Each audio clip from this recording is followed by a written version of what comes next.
Wesker was a colossal imbecile, a fool who tried to destroy the world. So this year, Capcom held their annual Captivate event in Italy, Rome this year, and they had a lot to talk about their biggest game coming up. First of all, the release date for the game has been pushed up. It's not going to be November anymore, as was previously stated. It's going to be in October, a whole month earlier.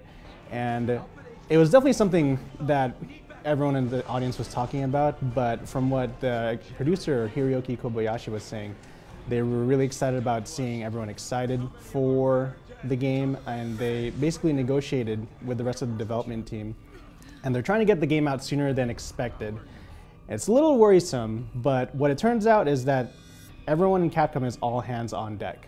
Not only do they have 150 people working within Capcom full-time on the project, but they also have 600 staffers worldwide, just all hands on deck for Resident Evil 6. So you can tell that they've really devoted a lot of time and effort into this game, and it definitely shows. From the hour-long presentation that I checked out at Captivate, they revealed a few details on the characters, a few details on how the control scheme is going to work out, and most of all, the monsters that are going to be in the game. So with that said, let's get started. Another bioterrorism attack. The BSAA confirmed it was the same one used in Eastern Europe 6 months ago, called the C virus. First things first, the executive producer, Hiroyuki Kobayashi, said that it's not just about survival horror anymore. And that might set off a few alarms out there, but what he actually means by that is that's not the only thing they're focusing on here with Resident Evil 6. What they want to do is bring back the classic feel of older games while still bringing back the action-paced trimmings that you've come to expect from games like 4 and 5. So what they've done is take the 3 aspects of Resident Evil and basically turn them into their own standalone campaigns. You've got Leon Kennedy, who represents more of the classic Resident Evil. You've got a lot of the measured pacing and scares and just that classic feel of being alone and trying to survive in this crazy, scary, oppressive environment. So you've got that. And then you have Chris Redfield's story, which takes on more of an action-oriented pace, which is what you've come to expect from something like 5. And then you've got the new guy, Jake Mueller, who is an all-new character. And from his story, it sounds like they're going to try something a little bit of a mix. How the director, Eiichiro Sasaki, described it was that you're going to feel the suspense of always being on the run, being chased by a relentless pursuer. So while that's still a bit of a mystery, I definitely look forward to seeing what that means in the future. Which makes you heir to a very special blood type. So let's round back to Leon. His story takes place in Tall Oaks, which is this fictional American town. And what he's doing there is the President of the United States is dropping by the local university to give a speech about his stance against bioterrorism. As it turns out, there's a bioterrorist group in that very city. Nice coincidence, right? So while he's giving that speech, there's this whole attack that ends up infecting the entire town. And this is basically recreating the scenario behind Raccoon City, something that Leon is definitely very familiar with. So what we saw from the demo is basically takes place right after the debut trailer where you see Leon shooting the president. From there, you get introduced to this agent called Helena Harper. So it's there in Tall Oaks that Leon meets up with Helena Harper, who is the White House agent. Together, they get implicated with the murder of the president that Leon was framed for, and now they're on the run, trying to survive, basically trying to get out of Tall Oaks and alert the masses at large. And what's cool is that right from the get-go, it's clear that Leon's take on Resident Evil is very much the classic Resident Evil that people were wanting, that maybe they didn't get in 5.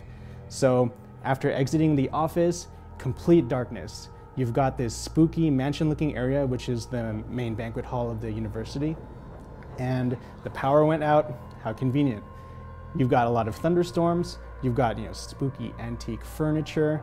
They're basically a lot of mood-setting pieces that kind of evoke that classic Resident Evil flair. What's great is that the game didn't really force its hand at pushing action in your face. It was very satisfied in keeping this steady amount of tension just flowing throughout.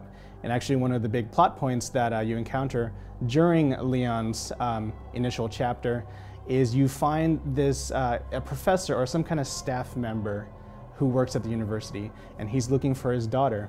And right from the get-go, it's clear that he's sick. He starts coughing a lot, and it's really evident that this guy is not well, right? So Leon, being the good guy he is, decides to help him out and try and find his daughter who has gone missing in the midst of the whole mess. It's cool here because it's not just your typical escort mission. The game takes the opportunity to kind of weave this really scary atmosphere around you. Not only are you traversing through this university with all its spooky corridors and, you know, the cool little sound cues and music cues that really set the mood, you also have the constant threat of this guy who's obviously sick next to you, just trailing around. You may not always see him all the time, but you can definitely hear him. That telltale cough, which lets you know that, oh, this guy might turn into a zombie at any time. After a bit of wandering, you eventually meet up with the daughter, who is just as sick, if not more sick than the guy himself. So somehow all four of you manage to get to the emergency elevator and are pretty much on the way out. But along the way, it gets really quiet and the lights dim. And suddenly you're thrown into this basically closed encounter against a zombie in that elevator, which really introduces the first huge shock of the game, where the first moment where you feel like your life is at stake. And from there, it only gets worse for Leon and Helena. As soon as the doors open, it's total zombie town, and you can tell that everyone's definitely been infected by the C virus, which is what they call it in the game.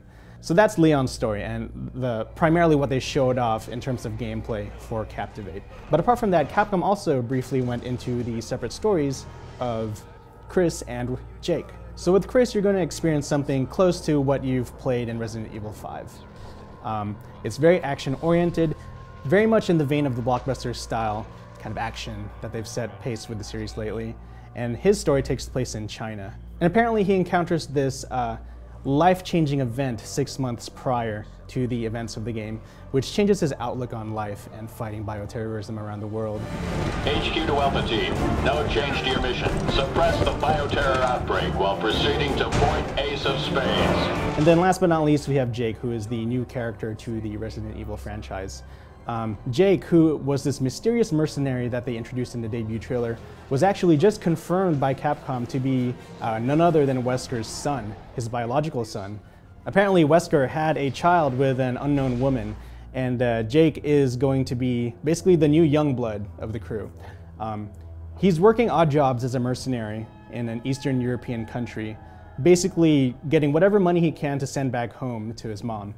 And it's there that he encounters a familiar face to the franchise, who turns out to be none other than Sherry Birkin. She approaches him and tells him that only he has the power to save the world. And it turns out that the special blood type bequeathed to him by being Wesker's son gives him certain immunities to viruses out there.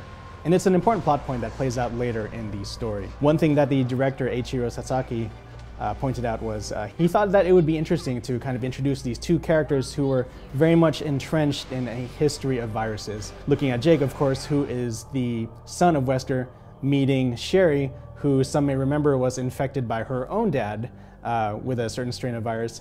He felt that these two characters meeting one another would fulfill a certain dramatic twist. And according to Sasaki, they apparently have both very opposing personalities, so that will play into some dramatic tension between them too. Yeah, this is Raccoon City all over again.